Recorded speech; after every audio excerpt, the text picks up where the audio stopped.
The housing crisis in this country is severe. Housing's gone insane. Home affordability is a growing problem. So rising prices, also rising mortgage rates. Banks are issuing these risky loans. Canada's housing market warns that it will slump within the next 4 years. A lot of people here wondering whether or not we're in a housing bubble. If incomes are stagnating and falling, there's risk there. The one thing that economists have proved year over year is that they don't know what's going to happen.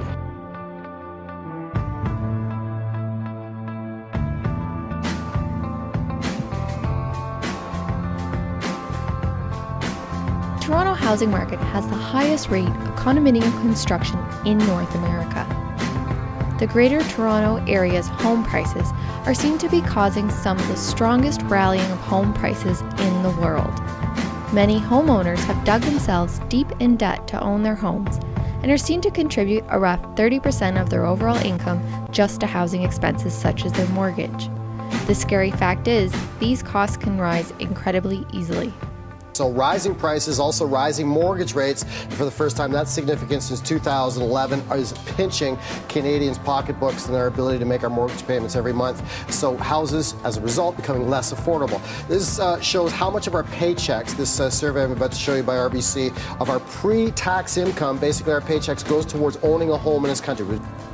In addition, a lot of residents are having major issues with affordability and are unable to pursue other investments.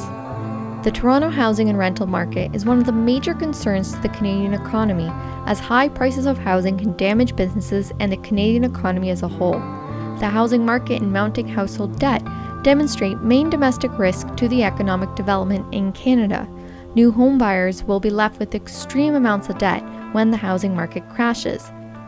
By keeping rates artificially low, as we have done here in Canada, and by the way, it's the same in the United States, they had a huge correction in the price of their housing. We haven't, but we've sustained the same low interest rate policy.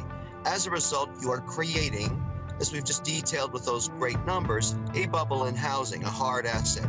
So, intuitively, that makes sense to most people. I would not buy a home today. Essentially, transportation costs are lower from producer to consumer. In addition, there is a higher concentration of skilled workers in one area, which strengthens the work output of firms located close to these dense areas. Cities are essentially capital intensive, therefore they must offer places for these people to live. Furthermore, with the housing costs seen to be priced up a third of the value of a home and on the rise, Toronto is facing a huge issue in regards to homeless people. It was reported by the Wellesley Institute that the homeless population in 2013 was 5,219 people. As this number increases, it will add to the unemployment rate. And currently, the unemployment rate in Toronto is seen to be sitting at 7% of Toronto's population, according to Statistics Canada.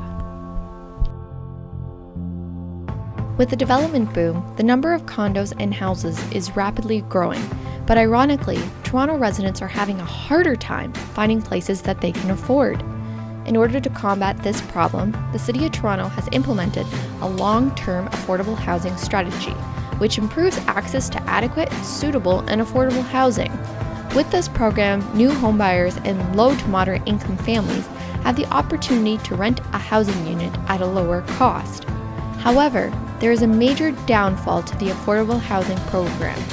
According to the Ontario Housing Association, residents in Toronto must wait an average of 6 years before offered an affordable home. With over 90,000 households on the wait list, illegal rooming houses are growing and the homeless families continue to rise.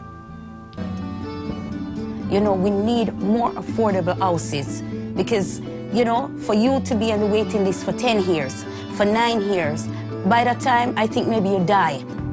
The housing crisis in this country is severe, and according to a new Royal Bank report, it's only getting worse. In Toronto alone, over 90,000 families are on the waiting list for affordable housing.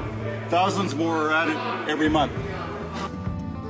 Everyone would have their own houses, and there wouldn't be anybody having to go into shelters or not being able to afford their rent or food.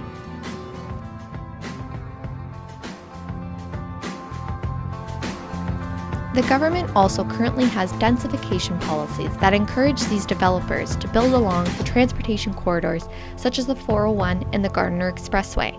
These policies are great in terms of maintaining the best accessibility to roads and highways, but other government building laws create great issues. Things like required amounts of parking for these huge buildings when residents discuss they would rather walk to places. One of the main reasons why condos are overbuilt is to meet the demands of wealthy foreign investors. I think certainly in the last 12 months they've played more of a role as younger Canadians have struggled to afford those first rungs on the ladder. A lot of wealthy immigrants from countries like China came over here, or they bought pre-construction condos on the promise of short-term price gains and also rental income as well. And a lot of the immigration policy that the government had here helped facilitate that. Whether these immigration policy changes that we're now seeing will impact on the immigration flow and the prices remains to be seen, but cities like Toronto and Vancouver are particularly vulnerable to those changes. Foreign ownership is propping up the housing market, and many condos are sitting empty while local residents struggle to secure affordable housing. To solve this issue, foreigners should reside in the country for 1 year before they can purchase a property. The government must also make sure that the foreigners own a residential property for their own use. In addition, heavier taxes should be imposed on wealthy foreign investors when they are purchasing these luxury homes, and this will reduce the number of expensive homes being built. I'm in a condo and I've been renting for 3 years, but I've actually moved 3 separate times. I currently work downtown. I do want to eventually own, but not in the city, but right now it's just convenient to rent, and then hopefully I'll own, but in the GTA suburbs probably. I rent. It's a basement apartment, and I've been renting for about a year. I've got a lot of other things on the plate first. I mean, eventually, yeah, I wouldn't mind owning my own place, probably a house in Toronto and a cottage somewhere up north. It's definitely expensive. I've even contemplated moving back into the rents just to save some cash, but yeah, it's eating up a lot of my disposable income for sure.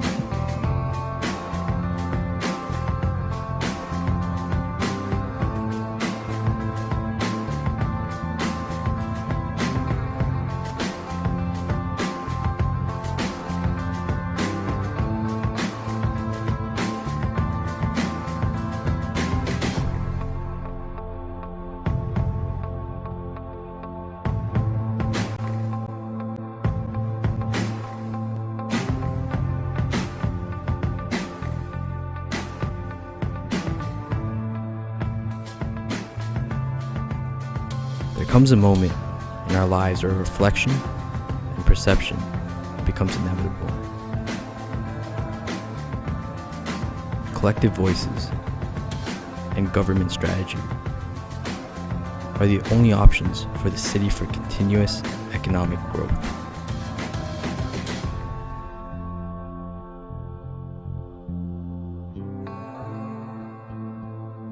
But some things are easy said than done.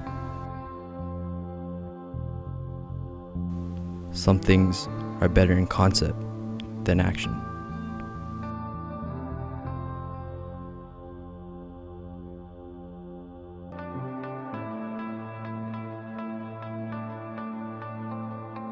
Toronto is in a difficult situation, a situation that can self-destruct, harming everything in its way.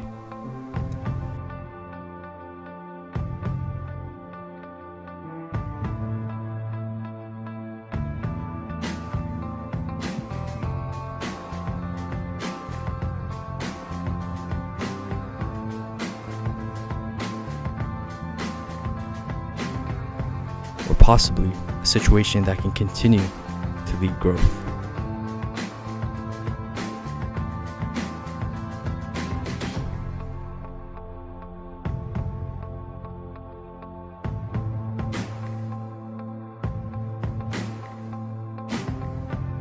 Whatever it may be, time is of the essence.